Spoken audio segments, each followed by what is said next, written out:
The private jet touched down at LaGuardia 3 days ahead of schedule. Marcus Sterling adjusted his titanium cufflinks as he descended the aircraft stairs, breathing in the humid New York evening air. After 6 weeks of negotiations in Tokyo, closing the largest tech merger of his career, he had decided to surprise his 7-year-old son, Oliver. The thought of seeing those bright green eyes light up made him quicken his pace through the terminal. Marcus had built an empire worth $800 million, but nothing compared to the joy of being Oliver's hero. At least, that's what he told himself during those long nights in foreign hotel rooms. Staring at his son's photo on his phone, the black town car glided through Manhattan's glittering streets toward his Upper East Side brownstone. Marcus loosened his charcoal tie, imagining Oliver's reaction. Would he be reading in his room? Playing with a robot collection Marcus had been adding to from every country he visited. The driver helped unload his luggage, but Marcus waved him off at the door. He wanted this moment to himself. The bronze key turned silently in the lock. The grandfather clock in the foyer showed 8:45 in the evening. Oliver should be getting ready for bed soon. Marcus set down his leather briefcase and listened. The house felt different somehow. Warmer. There was music playing softly from somewhere upstairs. Not the classical pieces the previous nanny, Mrs. Henderson, always insisted on. This was something gentle, almost like a lullaby, but with words he couldn't quite make out. He moved through the marble foyer, past the oil paintings he'd collected but never really looked at, toward the sound. It was coming from Oliver's room. The door stood slightly open, letting a wedge of golden light spill into the hallway. Marcus approached quietly, not wanting to spoil the surprise. Through the gap, he could see them. A woman sat on Oliver's bed, her back partially to the door. She wore a simple navy blue dress, her dark hair pulled back in a loose bun. Oliver was curled against her side, his head resting on her shoulder, small fingers tracing patterns on her arm as she held an old, worn book. She wasn't just reading to him. She was creating voices for each character, making Oliver giggle softly when she made the villain sound ridiculous instead of scary. This wasn't the strict bedtime routine Marcus had approved. Mrs. Henderson would have been appalled. Miss Grace Oliver's voice was so soft Marcus barely heard it. "Do you think my dad remembers what I look like?" The woman's hand stilled on the page.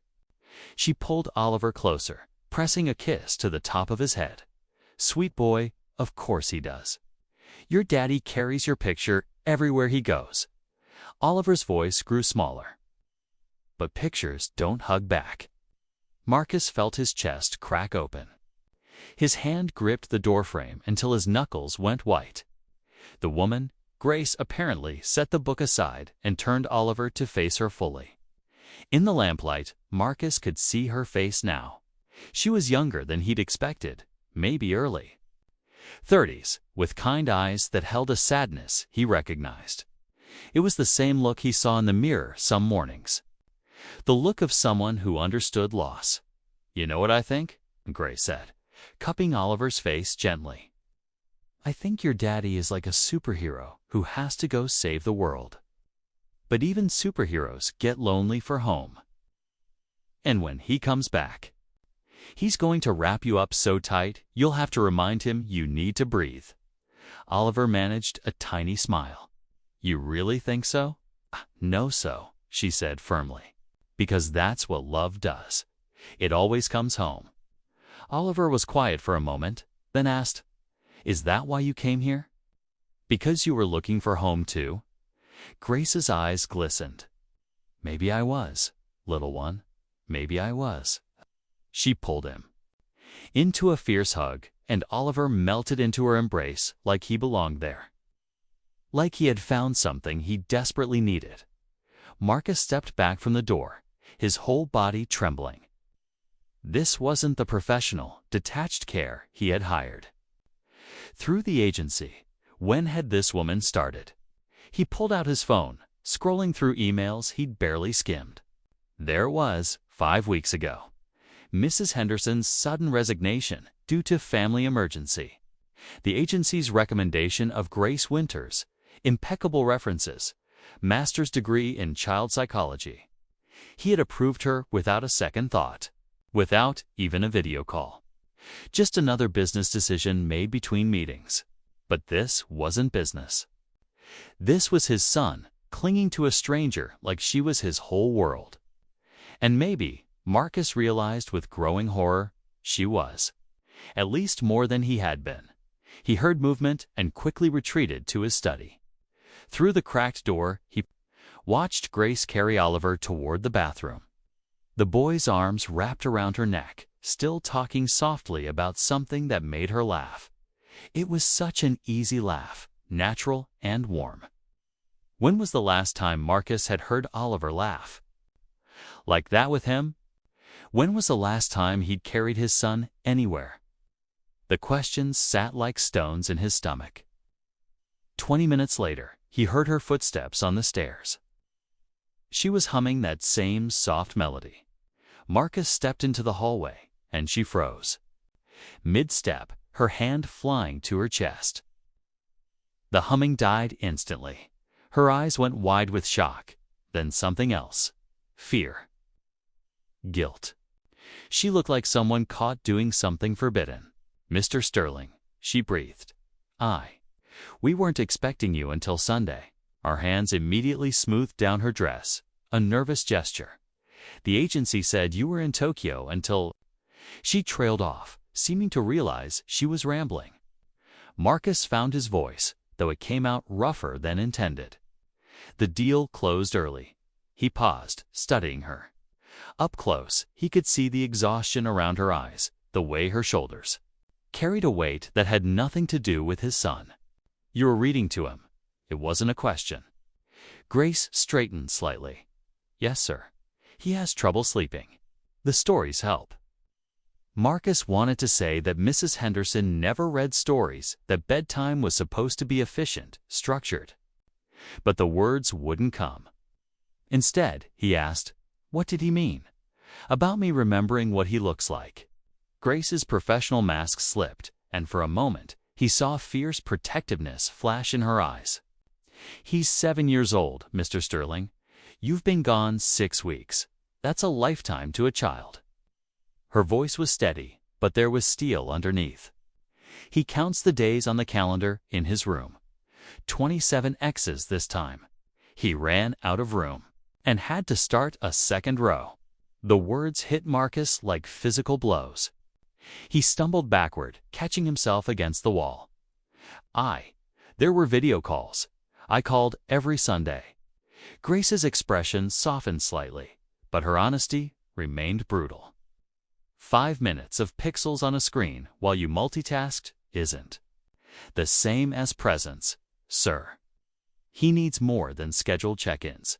He needs to know he matters more than the next deal. "How dare you?" Marcus started, anger flaring as his defense mechanism. But Grace didn't back down. She stepped forward, her voice dropping but gaining intensity. "I dare because someone has to. That little boy upstairs is brilliant and kind and so desperately lonely, it breaks my heart every single day.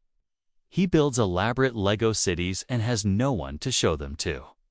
He learned to ride his bike last week and crashed into a tree because he was looking around for someone to see him do it. He got a perfect score on his spelling test and hung it on the refrigerator himself because no one else was here to be proud. Of him, each word was a dagger, precisely aimed." Marcus felt his carefully constructed justifications crumbling. "I'm building his future," he said weakly.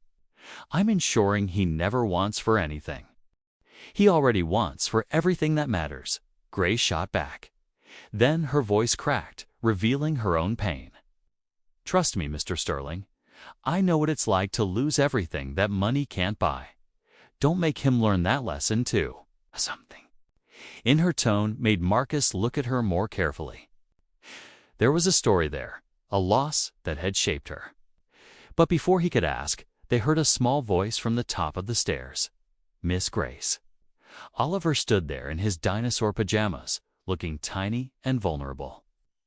His eyes found Marcus, and for a moment, neither father nor son moved. Then Oliver's face crumpled.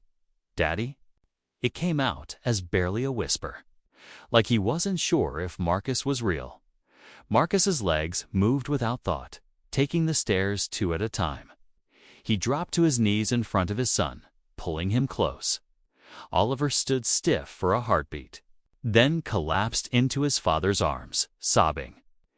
"You came back early," Oliver cried into his shoulder. "You actually came back." The words shattered something inside Marcus. Not just came back, but came back early, as if his son had stopped expecting him to show up at all. "I'm here, buddy." "I'm here," Marcus whispered, holding Oliver tighter. Over his son's shoulder, he saw Grace watching from the bottom of the stairs, tears streaming down her face. She turned to leave, giving them privacy, but Oliver's head shot up. "Where are you going, Miss Grace?" The panic in his voice was immediate and sharp. "Don't go. Please don't go." He reached for her even while clinging to Marcus, torn between them. Grace climbed the stairs slowly, kneeling beside them. "I'm not going anywhere, sweet boy. I was just giving you and your daddy some time." Oliver grabbed her hand, then took Marcus's hand, trying to pull them together. "Promise you won't leave. Either of you. Promise." The desperation in his voice broke both adults. Grace looked at Marcus, a question in her eyes. Marcus nodded, not trusting his voice. "We promise," Grace said softly. They ended up in Oliver's room, the 3 of them. Oliver insisted on sitting between them on his bed, still holding both there. Hands like anchors. He showed Marcus his Lego city, explaining every building in detail, while Grace added comments about which ones were built on particularly difficult days. Marcus learned that the hospital was built the day after he missed. Oliver's school play.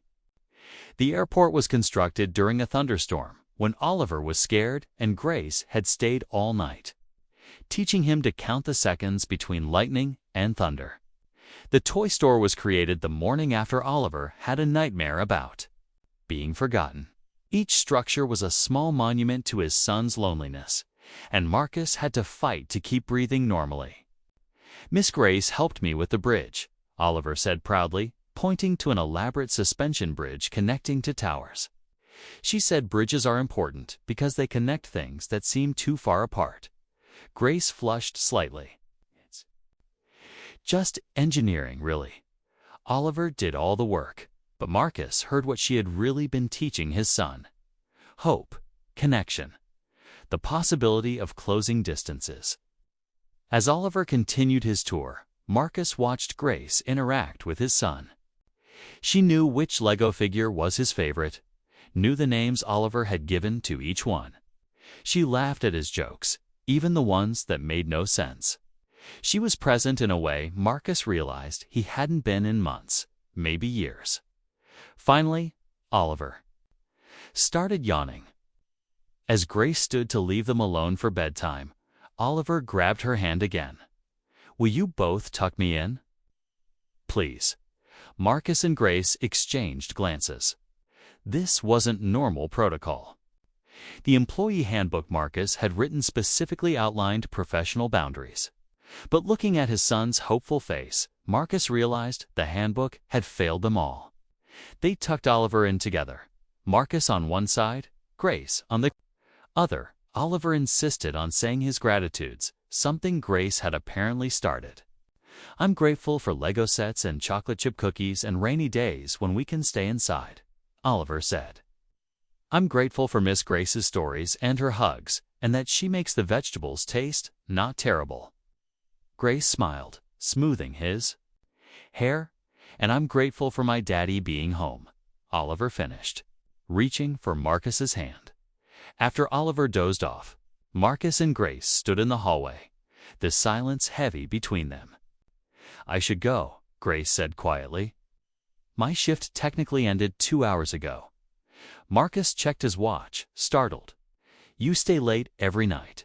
She shrugged. He has nightmares sometimes. I don't like leaving until I know he's truly asleep. Marcus studied her. The agency didn't mention you had a background in child psychology. A sad smile crossed her face. It helps me understand him. Loss leaves marks, Mr. Sterling, even when the person isn't gone forever. There was that hint.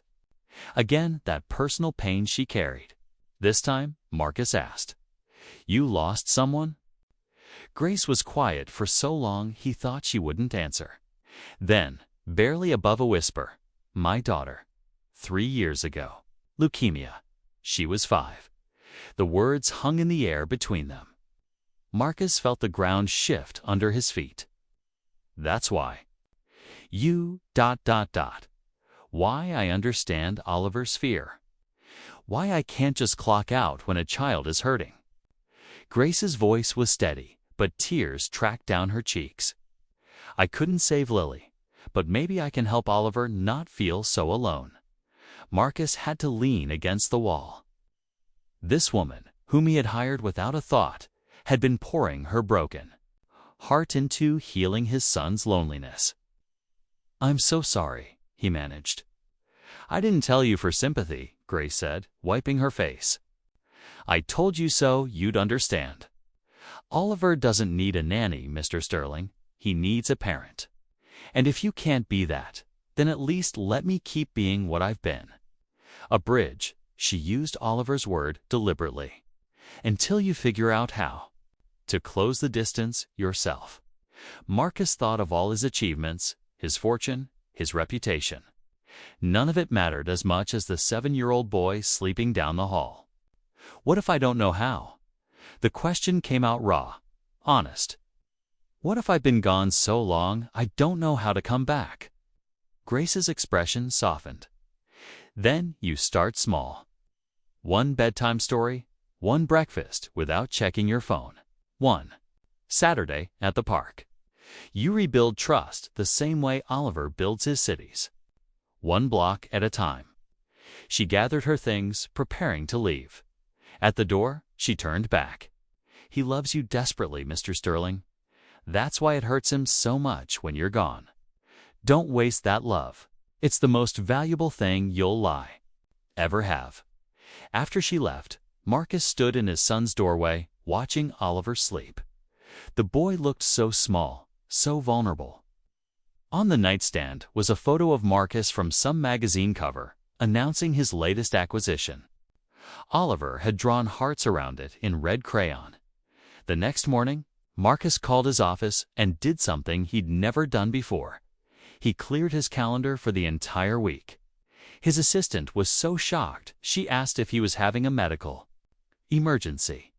In a way, he supposed he was. When Oliver woke up and found Marcus making pancakes in the kitchen, badly burning the first batch, his face lit up with such pure joy that Marcus had to turn away to hide his tears.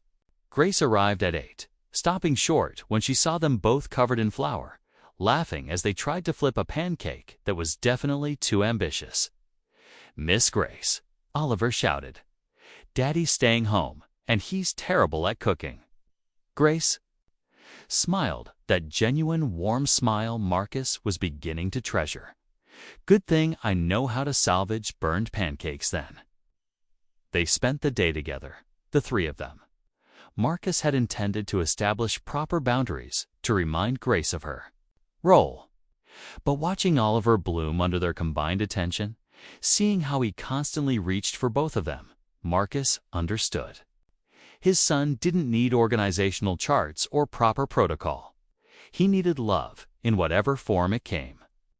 They went to Central Park, where Oliver insisted on showing Marcus everything Grace had taught him about the different birds. They had a picnic, where Marcus learned his son was allergic to strawberries, something that had developed in his absence. Grace had known, of course.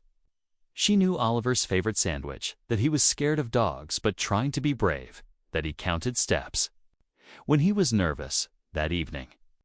As they walked home with Oliver on Marcus's shoulders for the first time in over a year, the boy asked, Can every day be like this? Marcus felt Grace watching him, waiting for his answer. Not every day, Marcus said honestly. I still have to work sometimes, but more days. So many more days, I promise. Oliver considered this, and Miss Grace will be here on the other days. If she wants to be, Marcus said, meeting Grace's eyes over his son's head. She nodded, a small smile on her lips. I want to be, she said simply. Over the following weeks, Marcus restructured everything. He promoted his coup to handle more of the international travel. He set hard boundaries on his schedule. Mornings were for Oliver, always. Bedtime too. He attended every school event, even the remarkably tedious recorder recital where Oliver played 3 notes repeatedly. Grace was there for all of it, no longer just an employee, but something harder to define. She taught Marcus how to read Oliver's moods, how to handle the nightmares that still came sometimes. She showed him that Oliver organized his toys by how much he missed Marcus, with the favorites closer to his bed on the hardest days. Marcus taught Grace too, without meaning to. He showed her it was okay to laugh again, really laugh. That loving. Another child didn't betray Lily's memory. One evening, 3 months after that first night, Marcus found Grace crying in the kitchen. She tried to hide it, but he'd learned to read her like she read Oliver. What is it? He asked gently. Today? Would have been Lily's 8th birthday, she whispered. Without thinking, Marcus pulled her into his arms.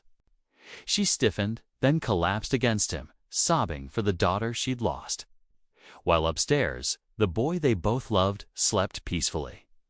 You saved us, Marcus said, into her hair. Oliver and me, both. You saved us. Grace pulled back to look.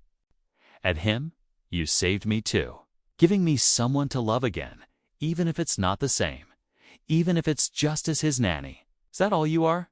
Marcus asked, realizing he'd been wanting to ask for weeks. Oliver's nanny. Grace searched his face. I don't know anymore. I don't either, Marcus admitted. But I know Oliver loves you. I know you've become essential to our family. And I know, ... double quotes, he paused, gathering courage. I know I look forward to seeing you every day. Not just because of Oliver, because of you. The admission hung between them, fragile and important. Grace's eyes filled with fresh tears. Marcus, this is complicated. I work for you. Oliver depends on me. If something went wrong, ... then we go slow, Marcus said. We put Oliver first, always. But Grace, you've taught me that bridges can connect things that seem too far apart. Maybe we can build one, together. 6 months later, Oliver stood as ring-bearer at their small wedding in the botanical garden. He insisted on holding both rings and making a speech that consisted mainly of telling everyone how he had known they loved each other before they did. Sometimes, Oliver said sagely, grown-ups need help seeing what's right in front of them. Grace laughed through her tears, and Marcus pulled both of them close. His son, his wife, his family. Not the family he had planned, built through loss and loneliness and unexpected love, but perfect in its imperfection. That night, as they tucked Oliver in together, now as parents, Oliver said his gratitudes. I'm grateful for second chances, and burned pancakes and Miss Grace becoming Mommy Grace. He paused, then added, and I'm grateful that Daddy came back early that day. Marcus met Grace's eyes over their son's head. So am I, buddy. So am I. Because that early return hadn't just been about surprising Oliver. It had been about finding what was missing, what Marcus hadn't even known he was searching for. In the end, the title that had defined that pivotal night became their family's origin story. The millionaire came back early, ... and froze when he saw his new maid with his only son. But Marcus knew the real title of their story was simpler. Coming home. And for the first time in his life, Marcus Sterling understood that home wasn't a place or a possession. It was the people who taught you that love wasn't about perfect timing or ideal circumstances. Love was about showing up, staying present, and building bridges one day at a time, even when the pancakes burned, especially when the pancakes burned. Because those imperfect moments, Oliver squealing with laughter as flour covered every surface. Grace's gentle corrections and warm smiles. Marcus learning to be a father again. Those were the moments that built a family. Years later, when journalists asked Marcus about his greatest success, he would smile and think of that night. His empire had grown, certainly, but his real achievement was smaller and infinitely more valuable. A son who no longer counted X's on calendars, a woman who had taught them both to heal, and a man who had learned that coming home early was the best decision he'd ever made. The three of them building their life together. One Lego block, one bedtime story, one burned pancake at a time. Because in the end, that's what family was. Not perfection, but presence. Not schedules, but spontaneity. Not just blood, but choice. The choice to stay, to love, to bridge the distances that seemed too far apart. And in that choice, they had found everything. Grace still kept the photo from that first morning. The three of them covered in flour and grinning. It sat on the mantel next to a photo of Lily because their family was built on memory and hope. In equal measure, Oliver, now confident and secure, would tell anyone who listened that he had two moms. One in heaven who sent grace to them, and one on earth who taught his daddy how to love. It wasn't technically accurate, but it was true in all the ways that mattered. And Marcus. Marcus had learned the most important lesson of his life, that wealth wasn't measured in dollars, but in moments. In the weight of a sleeping child in your arms, in the smile of a woman who chose to love your broken pieces. In the sound of laughter filling a house that had once been just walls and expensive furniture. The millionaire had come back early, and in that early return had found everything he never knew he needed. A son's forgiveness. A woman's grace. And the truth that love, real love, was worth more than all the deals in Tokyo, all the mergers in the world. Because love was the only currency that multiplied when you spent it freely, invested it wisely, and shared it with those who needed it most. And so they lived, imperfectly, but intentionally, building their bridge day by day, knowing that the distance between loneliness and love was shorter than it seemed. It just took courage to cross it. Courage. And sometimes the simple act of coming home early. The title that had brought them together became their reminder. The millionaire came back early and froze when he saw his new maid with his only son. But what happened after the freezing? After the shock, after the recognition of all that had been missed? That was where their real story began. In the choosing, in the staying, in the building of something beautiful from the pieces of their separate sorrows. Together,